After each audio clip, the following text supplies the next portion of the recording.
Halo semuanya, perkenalkan nama saya Immanuela Aprilia Eunike Bleigur dengan NIM 2204070028. Pada kesempatan kali ini saya akan mempresentasikan tentang tugas meringkas video, yaitu memahami patogenesis penyakit tumbuhan, mata kuliah ilmu hama dan penyakit hutan.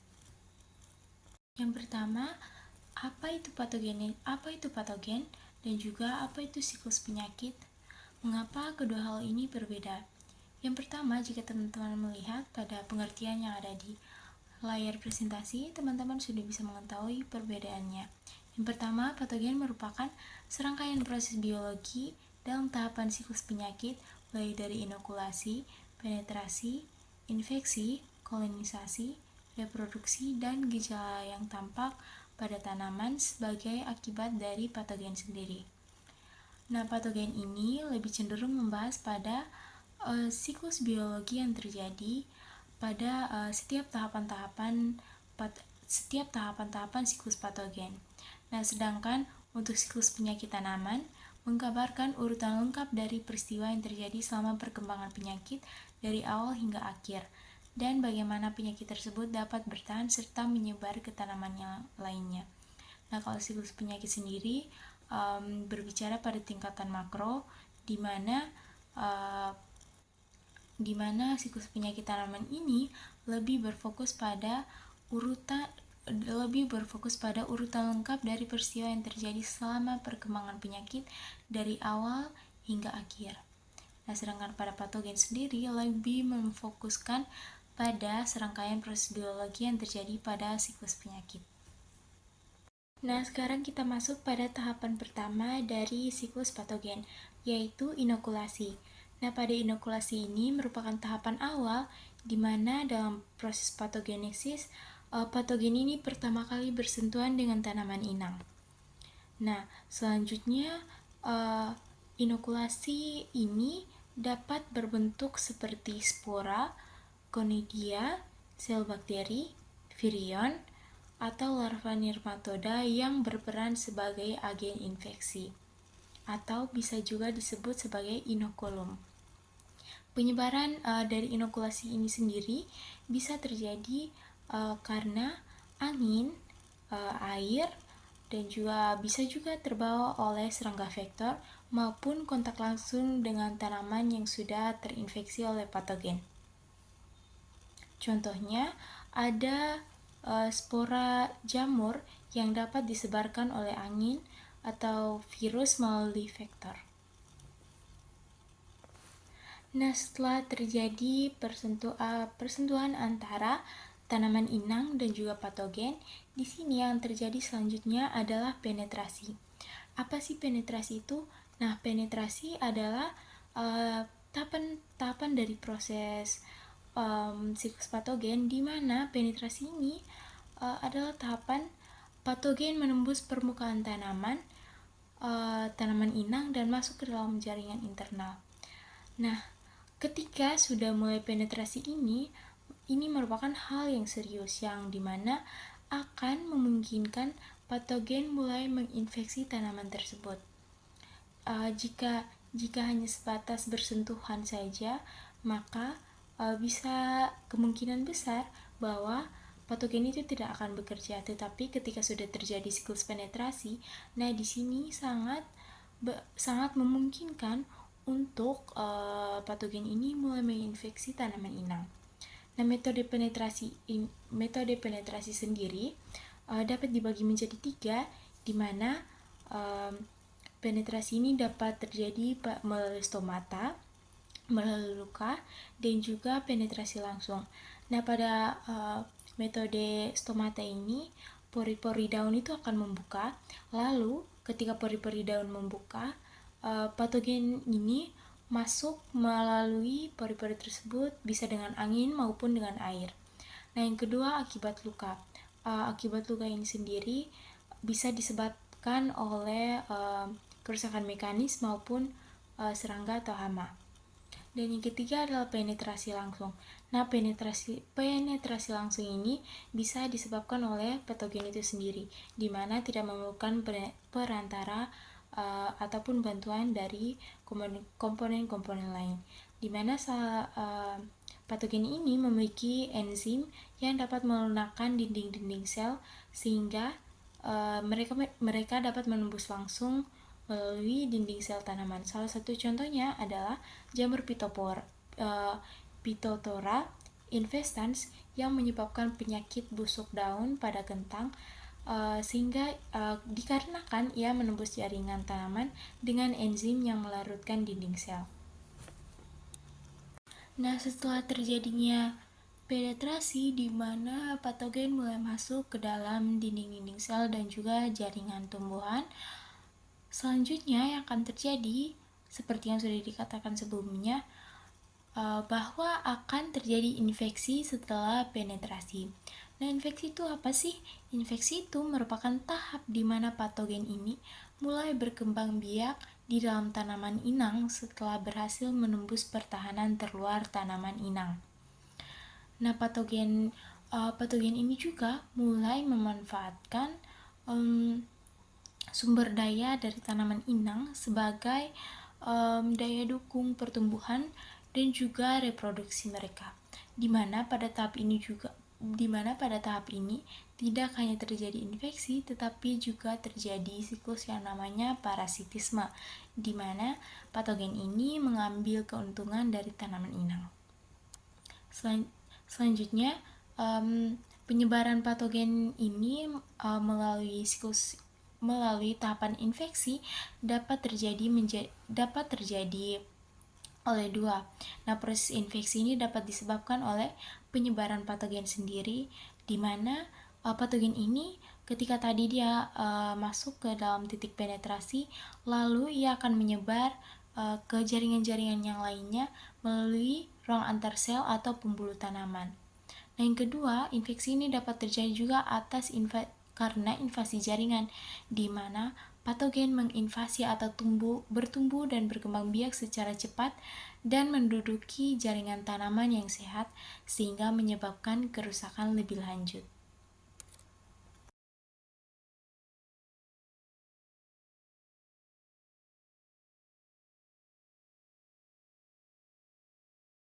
Dapat dilihat di sini spora berkecambah dan terjadi penetrasi. Kemudian yang ketiga di sini miselium akan berkembang di dalam akar sel. Nah, setelah itu pada tahapan keempat akan muncul pustul dan akan menyebabkan spora. Kalau ia berasal dari jamur, berarti spora ini akan menjadi infeksi bagi daun itu sendiri.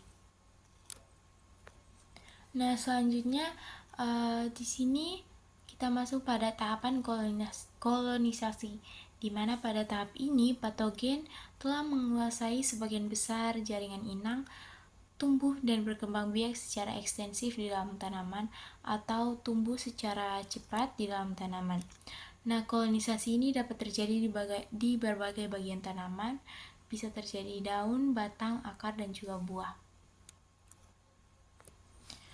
Nah, setelah itu di sini proses kolonisasi ini dapat dibagi menjadi dua, yaitu yang pertama proses eksponensial dan juga perusakan jaringan. Pada proses eksponensial sendiri, patogen mengalami pertumbuhan cepat dan membentuk struktur infektif tambahan seperti spora pada jamur. Dan yang kedua ada perusakan jaringan, di mana kolonisasi yang meluas seringkali menyebabkan kerusakan signifikan pada jaringan tanaman yang mengakibatkan gejala penyakit yang lebih parah. Nah, salah satu contohnya yaitu nematoda akar simpul atau Meloidogyn spp. Mengkolonisasi akar tanaman dan membentuk simpul atau bengkak yang mengganggu aliran air dan nutrisi. Setelah fase infeksi tadi, maka tahap selanjutnya yang akan dilewati adalah tahap di mana patogen mulai menguasai sebagian besar jaringan inang atau yang biasa disebut dengan kolonisasi. Nah, pada tahap kali ini patogen akan bertumbuh dan berkembang secara eksternal di dalam tanaman atau mereka berkembang dengan sangat cepat. Dalam kolonisasi sendiri ada dua proses yang terjadi.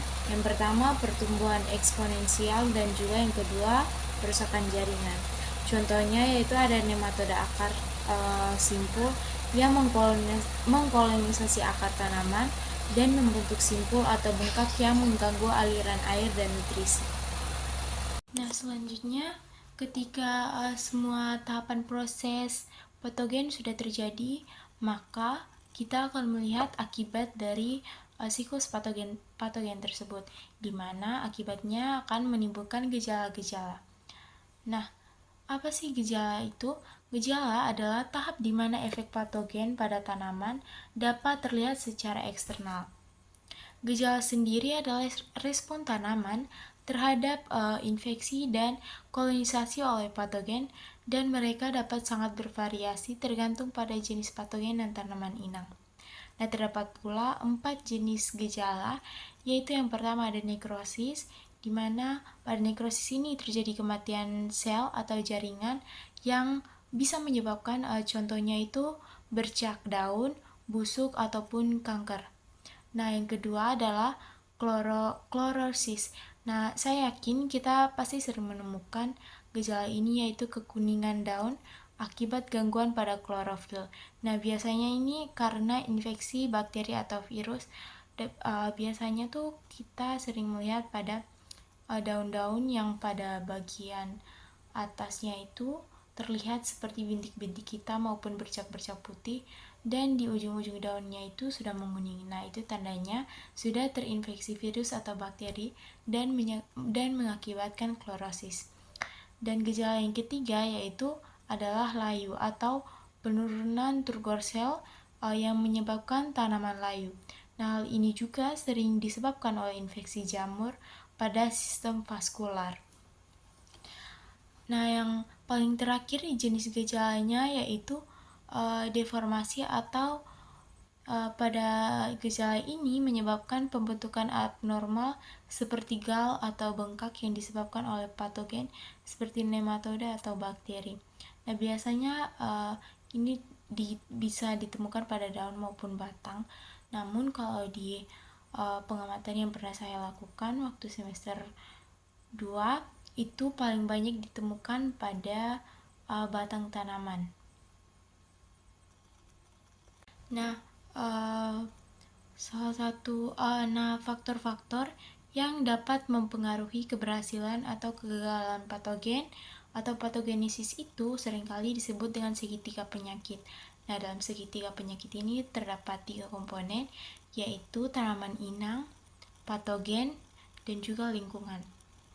Nah, ketiga komponen ini tidak akan terjadi patogenesis jika salah satu komponen atau unsurnya tidak mendukung. Yang pertama adalah patogen yang mampu untuk menyebabkan penyakit pada tanaman inang. Ini mencakup faktor yang menentukan seberapa efektif patogen dapat menginfeksi dan merusak tanaman. Nah, yang kedua adalah kondisi inang, mencakup faktor-faktor terkait dengan tanaman inang yang mempengaruhi kerentanannya terhadap infeksi patogen. Dan juga yang ketiga adalah kondisi lingkungan, mencakup faktor-faktor fisik dan iklim yang mempengaruhi interaksi antar patogen dan tanaman inang. Nah, di sini salah satu contohnya bisa kita buat seperti tanaman inang yang mampu bertahan dari serangan patogen. Nah, jika tanaman inang ini mampu bertahan dari serangan patogen, maka patogen ini tidak dapat menginfeksi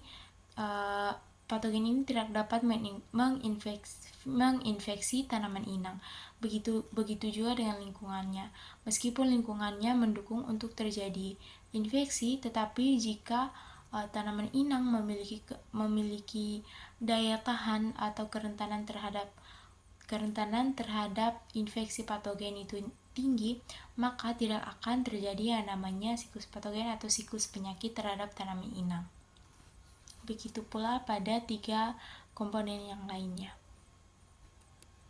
Nah, selanjutnya, apa dampak dari kekurangan nutrisi pada tanaman? Tentu saja, jika tanaman terkena patogen, maka siklus hara yang berjalan akan sangat terganggu dan juga bisa sangat terhambat. Nah, apa